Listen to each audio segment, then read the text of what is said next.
Hi guys, it's been a long time, I know, since I've checked in, but I just wanted to touch base with you. I've been really busy and a lot going on. Yeah, a lot going on. So, wanted to check in about the NBA Finals. It's been 1 week, so 7 days since the Golden State Warriors have been crowned NBA champions for the second time out of 3 years, or three straight trips to the finals, and KD's first championship. Now, I am not KD's biggest fan. I think he's a great basketball player, and I do support him being in charge of making his own decisions about his career. I'm never going to say that it's the wrong move or I don't agree with the move. It's not just because I'm a Warriors fan. I just am a firm believer of the players being able to dictate their own destiny, their future, where they want to finish their career, where they want to win a ring. I mean, whatever the case may be, as we know that teams, general managers, presidents of basketball operations, etc., have been doing this for years and years. I'm not even going to get started on LeBron. Well, yes, I am. I am going to get started on LeBron James and his whole I never played for a super team. And then I'll come back to talking about the game itself, game 5 of the NBA Finals. First of all, not one, not two, not three, not four, not five, not six, not seven, bruh. I'm not saying he created the super teams, because I do believe that GMs have been constructing super teams since longer than I've been alive. Um, I'm getting pretty old actually. But as far as it, becomes to the players, now he did play a pivotal role in players being able to dictate and decide what team that they go to play to when he left Cleveland and went to Miami for to team up with Dwayne Wade and Chris Bosh. I'm not saying that what he did and what KD did were the same. The situations were a little bit different. And they also have some similarities if you think about it. I believe, and I could be wrong about this, um, but LeBron stayed in Cleveland for a good what? So he left in So, about 10 years, we just gonna say, because I'm not sure about the number, but close enough. And, same, a little roundabout will round today. KD was in OKC. And I mean, the organization wasn't putting the players around KD that he needed in OKC, very much as LeBron had tried, and he couldn't do it the first time with what he had in Cleveland. I think that those are similarities to the situations. Now a difference is that LeBron didn't have somebody in like a Russell Westbrook. But here's the thing, and I think I stated before in one of my videos that these arms need some work. So body needs some work. But anyway, Katie and Russ, and like I said, I'll bet everything that I have on it, which isn't much right now, but I'm getting my coins up, that they wouldn't have won a championship together. I don't think that their style of play benefits each other. Russ likes to play iso ball. KD wants to play unselfish ball, and that it was, people can say what they want to say. Believe it or not, the relationships that he has with some of the players and the style of basketball that they play in Golden State is actually something that attracted him to that team. You can believe me or not believe me, I don't really care. But I do believe that relationships matter. And I do believe that, I mean, I know at least in my case, if I, like my job and this, it's cool, whatever, this is what I like to do, but I have really good relationships with the people I work with, I really feel like that makes the job or the work just 10 times more special. So I do think that that was a big, part in his decision to take his talents to the Bay Area.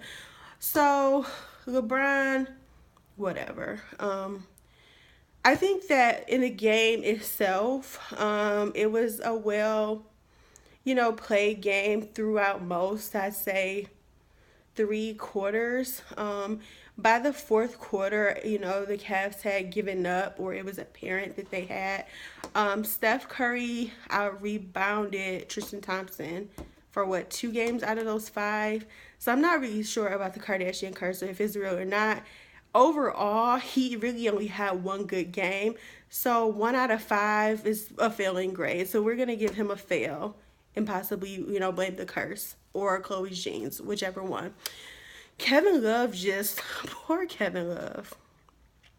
Man, I kind of feel bad for the guy because it was this one play where I can't remember who he was guarding. They kept him on Steph a lot. So I'm going to say Steph, but every time he just punished him.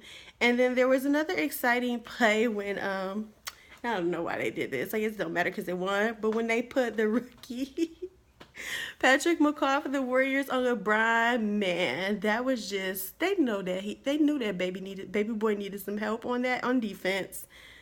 And that was just sad. But I mean, big ups to the rookie. He got to guard LeBron and probably one of the biggest games of his career, and it happened to be in the NBA Finals where he, played a pivotal role in helping his team win. Well, I guess I won't say pivotal role, but he had some time on the floor, so I'm all for the rookie, even though he got just destroyed. By the end, LeBron was just really padding, his stats. Can't blame him. It was gonna be what it was gonna be at that moment. Like I said, Andre Iguodala showed up big. David West was balling. David West was not going home without what he had came for. And I ain't even mad at D West. The growth that he's shown over his career, over these years, and the sacrifices that he's made, been in the league, 14 years, to get a ring is really dope, and I respect that. He's changed a lot, he sacrificed a lot, especially left a lot of coins on the table to come to the Warriors because he had his best chance of winning, but for his career is over, and I ain't mad at that, and I think that money is not everything. I want a lot more right now, but the bigger picture, sometimes you have to sacrifice to get what you want and what you feel would make you complete. So I'm cool with that. Cleveland needs to make some decisions. I'm not I think Kevin Love gotta go. I'm gonna just say it. It's been real, but he just can't bang with the best of them. I feel like he plays decent and he's valuable to the team, but only in the East. I don't think he matches up well with the Wild Wild West.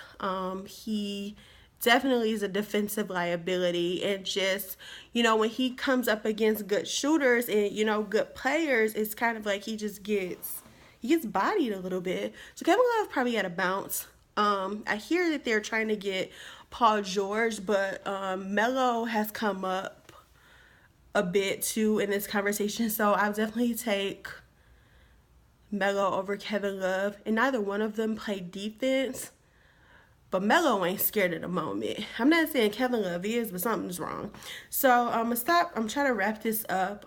The Warriors played well. People criticize Steph. People say what they want about Steph.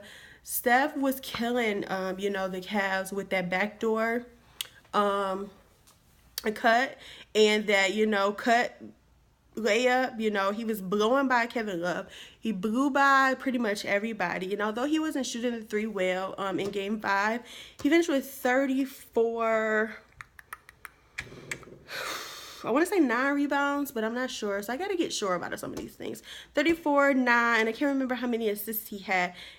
KD had, 37 points. So even though Steph wasn't hitting well from the 3, he figured out a way to help his teammates out. And I think that that's overshadowed or looked over because people want to say what they want about Steph anyway. and want to criticize him, want to say that, KD is this, and, KD overall is the best, definitely two-way player, best player on the team, but Steph isn't that far behind him, and he still does what he needs to do, and they figured out, most importantly, a way to make it work, and which is something that KD and Russ never figured out in, 9 years? So they weren't going to figure it out moving forward. So, yeah, like I said, I'm not KD's biggest fan. I don't hate him. He's a great player. It is what it is. But I do support his decision. I'm not going to call him weak or soft for doing what's unpopular and sticking by it and taking the heat. Because a lot of people out here, especially dudes, will talk that talk but won't walk their walk because they want to be liked. Do what you got to do, KD. Get them checks. Get that trophy. And forget what the haters say. But as long as they're talking about you, I guess you're doing something right.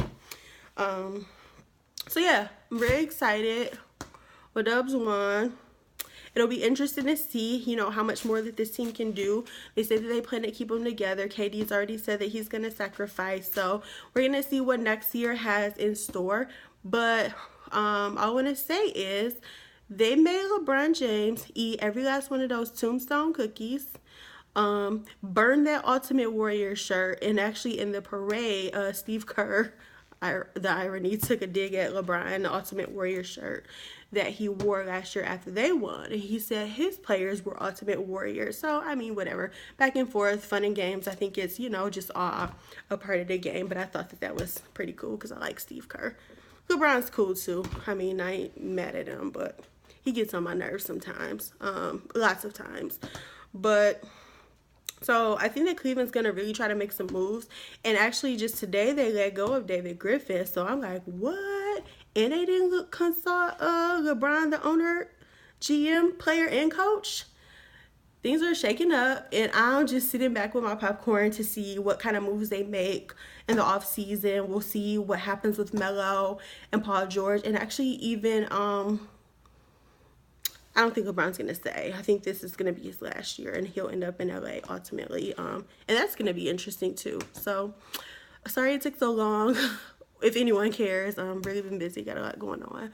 But just wanted to give you my thoughts, and just working on getting better at my videos, and tightening up my and my content. So, we'll talk about the draft soon. And the NBA Player Awards are coming up next week. So Draymond better be Defensive Player of the Year or it's going down. All right, see you guys next time. Good night.